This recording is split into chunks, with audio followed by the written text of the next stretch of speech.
1989, 1991, 1996, 2004, 2009 एवं 2014 में दुमका से लोकसभा के सदस्य के रूप में थे। वर्ष 1998, 2002 तथा 2020 में राज्यसभा के सदस्य थे।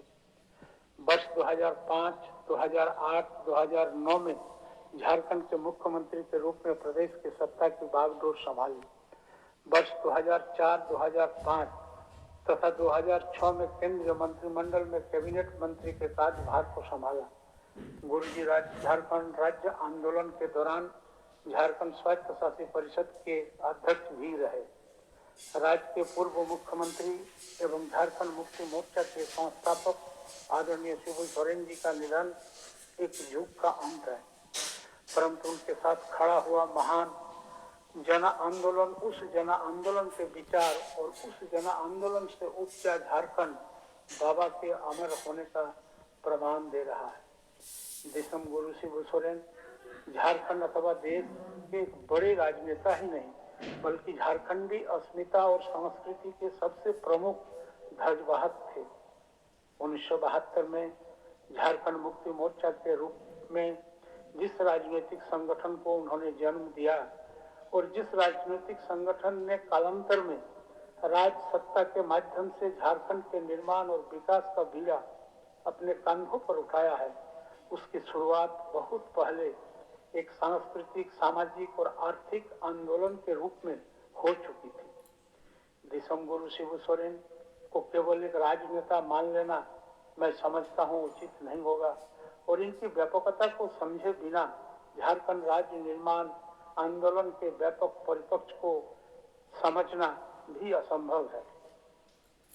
गुरुजी के आंदोलन को कई बार मुख्य धारा के मीडिया द्वारा युवक के प्रतिशोध, महाजनी व्यवस्था के विरोध एवं बाहरी भीतरी के द्वंद्व के रूप में प्रस्तुत करने का कुत्सित प्रयास किया जाता रहा, जो दिसम गुरु शिबू सोरेन के विराट व्यक्तित्व के साथ मैं समझता हूँ अनुचित था।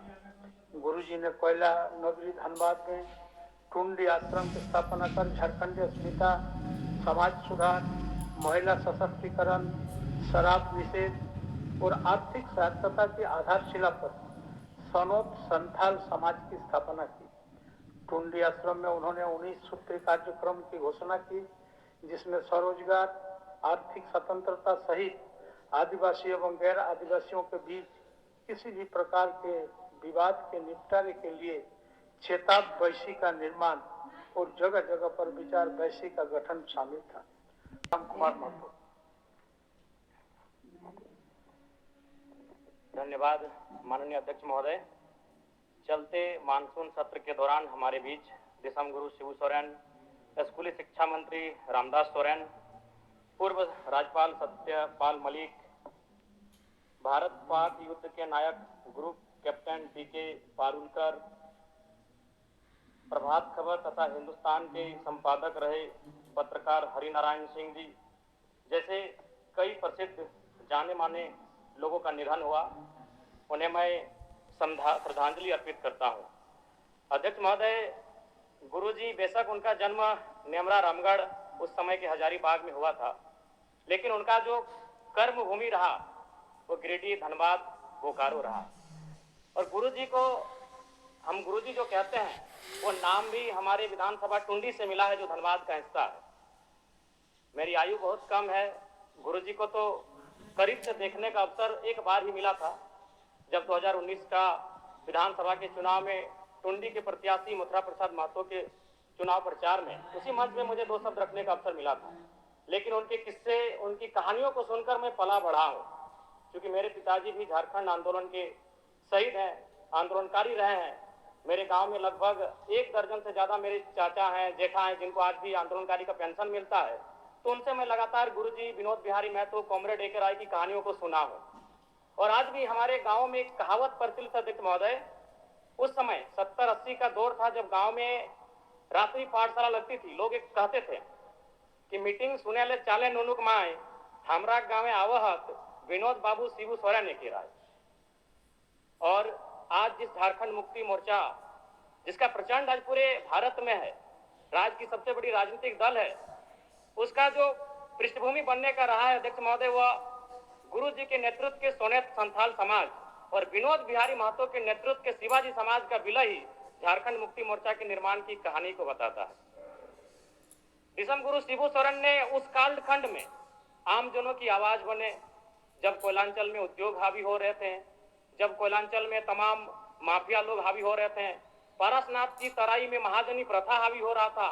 आज भी पारसनाथ के तराई में कई किस्से मौजूद हैं अध्यक्ष महोदय, जब उन्होंने अपनी बेटी के विवाह के लिए, अपने पिताजी के श्राद्ध के लिए किसी महाजन से 1 रुपया कर्ज लिया था, लेकिन 20 वर्षों के बाद भी वो 1 रुपया कायम था और वो सूद नहीं दे पा रहे थे। बहुत प्रकार की इस प्रकार की व्यवस्थाएं उस समय प्रचलित थी समाज में। उनके खिलाफ गुरुजी ने जोरदार आंदोलन किया। आज गुरुजी उनके संघर्ष के साथियों का परिणाम है कि नया झारखंड, एक अलग झारखंड आज हम सब देख रहे हैं अध्यक्ष महोदय। और वास्तव में गुरुजी का हाड़ मांस का शरीर हमारे बीच से चला गया है। जो विधि का विधान है, प्रकृति का शाश्वत नियम है, लेकिन मेरा मानना है उनके विचार अटल हैं, अजय हैं, अमर हैं। और आज आवश्यकता है उनके विचारों को प्रचार करने की।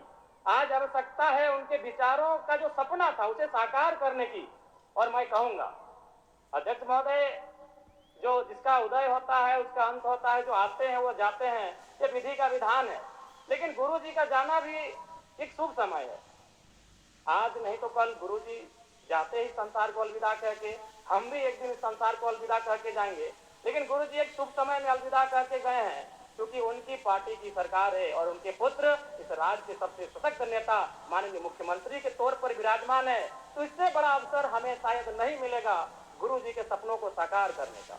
अतः शब्द नहीं है महोदय, गुरु जी एक बहुत बड़े उपन्यास है, वो किताब भी नहीं रहे कि शब्दों में और वाक्यों में उनको पढ़ लें। वो एक बहुत बड़े उपन्यास है जिन्हें एक कालखंड में पढ़ा नहीं जा सकता है, जिन्हें एक कालखंड में पूरे व्याख्या नहीं किया जा सकता है। गुरु जी को श्रद्धांजलि के साथ साथ मैं ये मांग करता हूं, क्योंकि मैं जिस क्षेत्र से आता हूं, गुरु जी का जो आंदोलन का केंद्र था वो पारसनाथ का इलाका था। पीरटाड़ प्रखंड, तोपचांची प्रखंड, डुमरी प्रखंड, टुंडी प्रखंड, आज वो उनके कई साथी हैं। हमारे डुमरी में तो अखिल चंद्र महतो, उन्होंने आजीवन गुरु जी के वेशभूषा में रहे, वही दाढ़ी, वही चाल चलन, वही खलता पजामा। तो मन एक उनका जो प्रेम था वो अद्भुत है। अतः मैं सरकार से ये कहूंगा, पारसनाथ में तो कई भवन निर्माण हो गए धार्मिक परियोजन के नाम पे। मैं चाहता हूं पारसनाथ की सबसे ऊंची चोटी पर एक स्टेच्यू ऑफ रिवॉल्यूशन बनाई जाए, जिसमें गुरुजी, विनोद बिहारी महतो, कॉमरेड एके राय, शिवा महतो, निर्मल महतो जैसे वीरों की मूर्ति पारसनाथ की सबसे ऊंची चोटी पर हो, क्योंकि वहां तो बहुत सारे भवन निर्माण हो ही गए हैं। तो गुरु जी को अगर सम्मान देना है तो झारखंड की सबसे ऊंची चोटी पारसनाथ की ऊंचाई पर दिया जाए। मैं सरकार से ये मांग करता हूं। और पुनः विगत पिछले कई दिनों में जिन महानुभूतियों को हमने खोया है, उन सभी के प्रति मैं सच्ची श्रद्धांजलि अर्पित करता हूं। उनके परिवार को इस शोक को सहने की असीम शक्ति मिले, मैं ये प्रार्थना करता हूं। बहुत बहुत धन्यवाद माननीय अध्यक्ष महोदय। आइए